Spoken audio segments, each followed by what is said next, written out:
Rivian's more affordable R2, a mid-size SUV starting at $45,000 and coming out in the first half of 2026, has all the makings of a bestseller. It's just the right size for most North American buyers.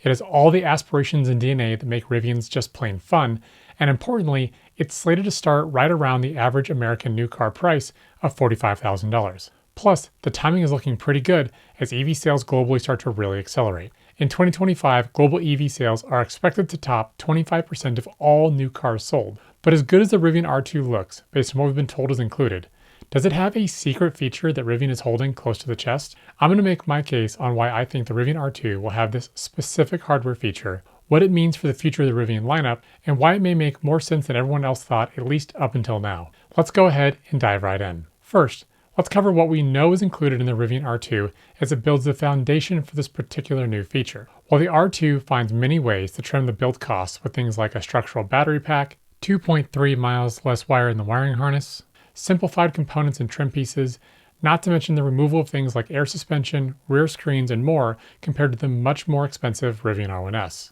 Rivian is finding ways to dramatically reduce their bill of goods without sacrificing what makes a Rivian, well, a Rivian. There is one area though that Rivian is looking to invest further in despite all these cost reductions, and that has to do with their cameras, in-car computer, and overall foundation for their driver safety tech and the future of autonomy. With the original Gen 1 Rivian R1S and R1T, Rivian deployed an off-the-shelf assistance package from Mobileye. Paired with their somewhat surprisingly low-resolution cameras, the driver assistants never seemed destined to live up to their aspirations. Early talk of including things like LiDAR and Level 3 autonomy with eyes-off capability were quickly erased from the Gen 1 spec sheet. The common reason given was due to cost, complexity, and the hardware limitations of the Mobileye system. Then, in mid-2025, Rivian launched the Gen 2 versions of the R1S and R1T. While this mid-cycle refresh was primarily focused on cost reductions, it came with a huge leap forward in both sensors and in-vehicle compute. A Gen 2 Rivian cost approximately $30,000 less to produce than the Gen 1 version, and yet the cameras were all upgraded to 4K, 60 frames per second, high dynamic range sensors for a total of 55 megapixels of input, and the computer was dramatically upgraded to the NVIDIA Drive Orin chips with approximately 250 trillion operations per second of compute. These upgrades represented a roughly 10x increase in compute and a huge upgrade in camera fidelity. It's safe to say that the camera system on the Gen 2 Rivian R1S and R1T are now firmly class-leading. There are quality camera solutions on other vehicles, but no one else offers this level of fidelity, especially in a 360-degree view. So why, with all the focus on this cost-cutting, would Rivian improve the compute and sensors so dramatically? Well, driver safety and autonomy. Rivian has employed an autonomy team for many years now, and it was clear that in order to make a material leap forward in functionality, the hardware needed a significant boost. With Gen 1, they never seemed to ship anything beyond whatever Mobileye gave them. But with Gen 2, we're starting to see the departure from Mobileye-only features as the team at Rivian blends this with the data that they have running on the NVIDIA chips. The ultimate goal is to run a purely in-house trained solution that meets or exceeds an off-the-shelf solution running on their own training data. And while Gen 2 has 11 high-resolution cameras and 5 total radars, this still doesn't maximize all of the inputs available in the underlying NVIDIA Drive operating system. More on that in just a moment. So what's different in the Rivian R2? Despite the previously mentioned efforts to dramatically reduce the cost of the Rivian R2, there's one area we know it's getting an upgrade. Rivian has stated that the 11 camera suite for the R2 is actually getting a resolution boost compared to the already wildly impressive cameras in the Gen 2 R1S and R1T. By boosting these cameras to a combined 65 megapixels compared to the existing 55 megapixels, the fidelity should be further improved as Rivian uses footage from these cameras to build, train, and refine their models for driver safety and autonomy. Rivian has also specifically stated that R2 will retain the same 5 radars as well, 4 corner radars and 1 single long-range forward-facing radar. But I think Rivian actually plans to add one more very important sensor to the Rivian Autonomy platform: LiDAR. LiDAR stands for light detection and ranging, and it's the industry standard for the only true autonomous fleets in the world. Services such as Waymo rely on LiDAR to give significantly increased accuracy and confidence to their cars as they navigate the real world and do so reliably. As impressive as Tesla's vision-only approach is with the latest version of their FSD software, it has some real safety issues that I've experienced firsthand. When Tesla decided to go vision-only, it dramatically reduced its ability to maximize safety because it can only ever see exactly what's in front of it. It can never see what's in the layers ahead of it. For example, if you're traveling at freeway speeds and traffic beyond the car in front of you is stopped, yet the intermediary car swerves through a different lane late, the Tesla only has the reaction time from when it finally sees the completely stopped traffic. There are no radars to see through the lead car, and there is no LiDAR to provide highly accurate distance and depth information. Cameras have been known and shown to struggle with accurate depth mapping, especially when distance and speed are involved. But LiDAR is not without its own faults as well, so let's talk about a few of the downsides.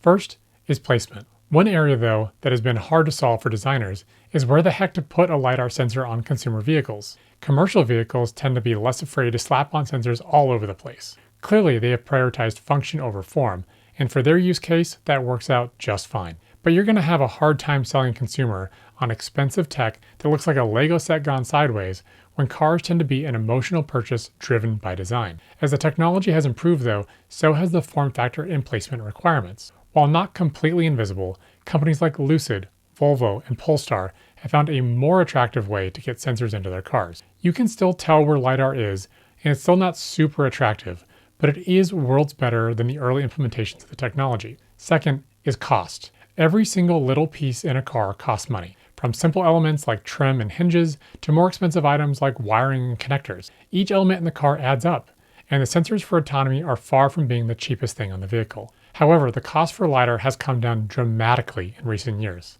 Not that long ago, LiDAR sensors were in the $75,000 range. Today, quality sensors can be had for $1,000 or even as low as $140 shown on cars from Chinese manufacturers. Wow. This is a complete step change in cost structure for sensors that the operating autonomous fleet owners think is necessary for safe and reliable operation. Given Rivian's history of cutting overall costs, but then reallocating some of that budget back into the sensor suite, it would not be unprecedented for them to cut other features or design elements like they have already and still commit to an increased bill of goods for their autonomy platform, especially if they feel convinced that the added hardware would lead to a compelling subscription purchase after delivery for Rivian R2 owners. Clues so far. While the only sensors that Rivian has officially announced for the R2 are the 11 high-resolution cameras and 5 radars, as well as the ultrasonics, there are 3 clues that there may be more in the works. First, we have the sensor housing area. The design of the forward-facing sensor housing in the Rivian R2 is at minimum a more modular design than what we find in the R1S and R1T. By essentially being a pocket for forward-facing sensors, this could hopefully decouple the sensor calibration from windshield replacements, a pain I unfortunately know about firsthand.